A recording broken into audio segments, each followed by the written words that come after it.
Pittsburgh once had a steel curtain that literally changed the NFL. From the 1970s through the 1990s and even the 2010s, the Steelers' defense was simply impenetrable. And with T.J. Watt, Cam Hayward, and Minkah Fitzpatrick in 2024, it seemed like the legacy of the steel curtain was in good hands. And for a moment, it really felt that way. Through the first 3 weeks, they allowed just 8.7 points per game, the stingiest defense in the NFL. But here's the dirty truth: that fortress wasn't built to last. By mid-season, offenses started poking holes in the armor. The Ravens' ground and pound, the Eagles' RPO machine, and the Chiefs' surgical passing attack all exposed flaws that fans didn't want to see. But what happened? Was something dirty going on behind the curtain? Well, let's go down memory lane for a bit. Legacy meets letdown. The legendary Steel Curtain legacy began in the 1970s. These were the days of Mean Joe Green, Jack Lambert, and Mel Blount. These soldiers went to war on the NFL and brought home 4 Lombardis in 6 years. Since then, every defensive unit of the Steelers have been held to high standards. Later, we had the Blitzburgh crew of Kevin Green, Greg Lloyd, Levon Kirkland, and Chad Brown, all showing everyone why they were called the Purple People Eaters. Then came the 2024 defensive unit featuring T.J. Watt and Cameron Hayward. On paper, it felt like Steel Curtain 2.0, and early on, it all looked real. Through the first 10 games, Pittsburgh allowed just 162 points total. That's 16.2 points per game, the second best mark in the NFL at the time. Holding teams under 17 in today's pass-happy league shouldn't be possible, but it happened. Field with the passing game. Back-to-back passes on this drive. Cousins scans over the middle and picked off. It is Deshaun Elliott. It is Pittsburgh Day.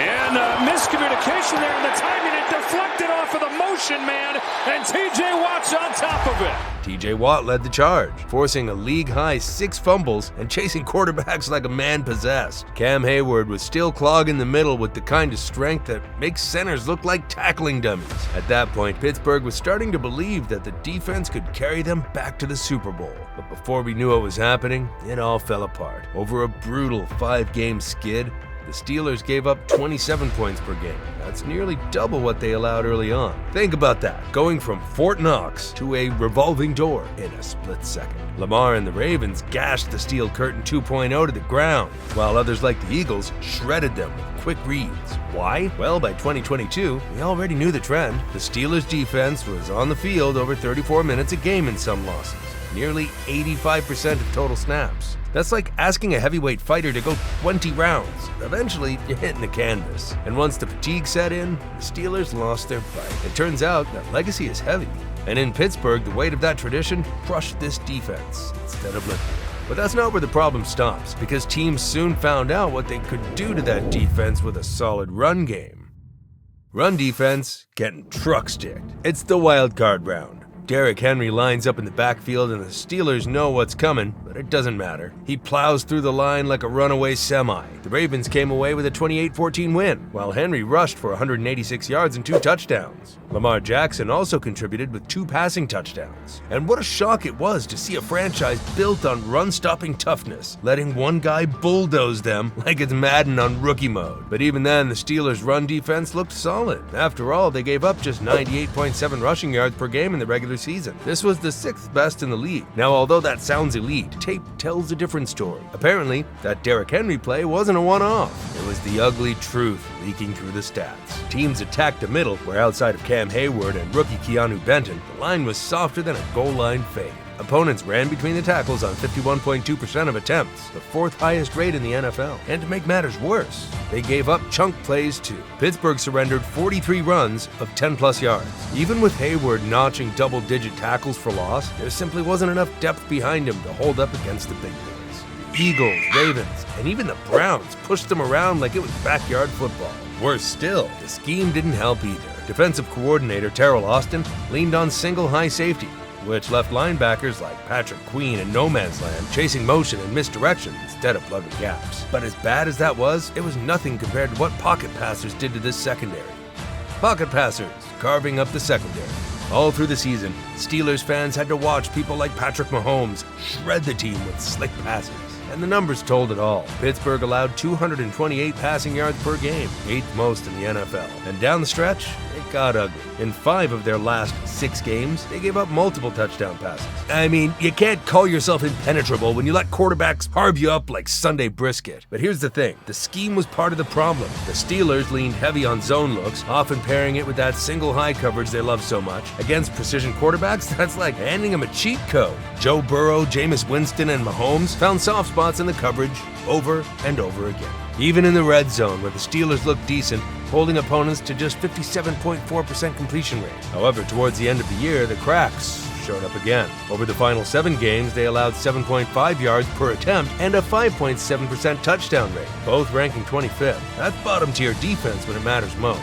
As for opposing wide receivers, they had a field day. Pittsburgh gave up a league-high 124.1 yards per game to wideouts. Tight ends weren't far behind, catching 106 passes against them, second most in the NFL. Joey Porter Jr., the rookie corner, flashed potential, but he also racked up more penalties than any other DB on the roster. Every big play seemed to come with yellow laundry on the field, and those flags killed momentum. And in one of the most embarrassing moments of the season, Jameis Winston, yes, Pastor Jameis, torched them on 4th down conversions in a shocking Browns upset in Week 15. Just listen to him here. It really was amazing. Like, I was just praying on the sideline because that fourth quarter, it really was like it was a whole paradigm shift. Like, we were playing so well offensively, and then bang, bang, back-to-back drives with turnovers. And I'm just like, oh my gosh, like, this is really an NFL's filmed moment. The snow starts pouring down. It starts getting like I felt like my feet started getting heavy because I'm squishing through the snow. And man, it was so good, and it was so great to end up, To be fair, the Steelers did hold opponents to just 17 completions of 20-plus yards, showing they were decent in preventing bombs. But when short and intermediate routes are a buffet line for every QB, that stat doesn't mean much. But then, the dirtiest truth wasn't about the X's and O's at all. The real dagger came from a serious lack of effective communication.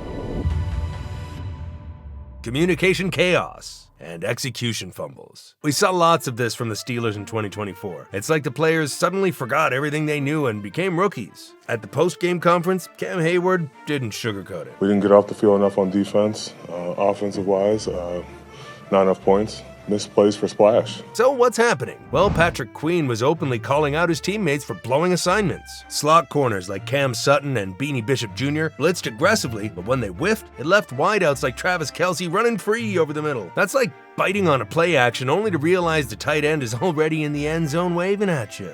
And when teams got creative with formations like the 4x1 stacks or bunch clusters, the Steelers just looked flat out lost. The secondary would point fingers mid-play, linebackers crashed the wrong gaps, and linemen couldn't shed blocks. It wasn't just a breakdown, it was chaos. Remember, this was the same defense that gave up just 8.7 points per game through Week 3. By December, that same unit was surrendering 27 points a night. That swing isn't just bad, it's historic. Even TJ Watt, the heartbeat of the defense, admitted that they just couldn't get any success at stopping teams. He has great weapons, they have a good scheme. You can't afford to spot them points and allow them to scramble around the pocket and have time, and we didn't have any success on any of the things I just said. The crazy thing now is that even after all that happening in 2024, Cam Hayward wants more money. This guy, who's been like the conscience of the Steelers for more than a decade now, feels he's overperforming his old deal. This is the guy who's the voice, the captain, the player everyone else is supposed to follow.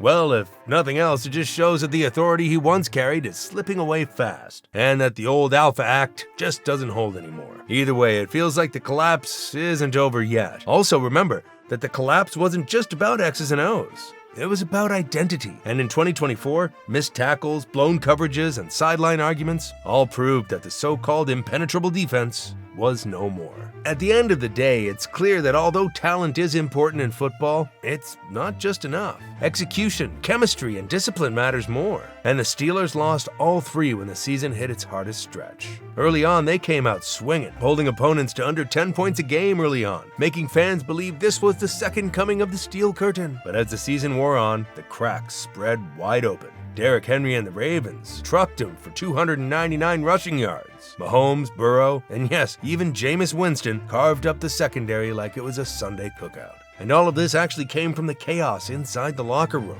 Shiny on paper, the Steelers' D had broken under the hood. Still, with anchors like TJ Watt and Cam Hayward, there's hope for redemption in 2025. But the question hangs heavy. Will this unit rise from the ashes, or will the steel curtain finally rust away for good? Let's know your thoughts in the comments. And while we're on the Steelers, do you think Mahomes has what it takes to pass the Roethlisberger durability test? Watch this next video to find out.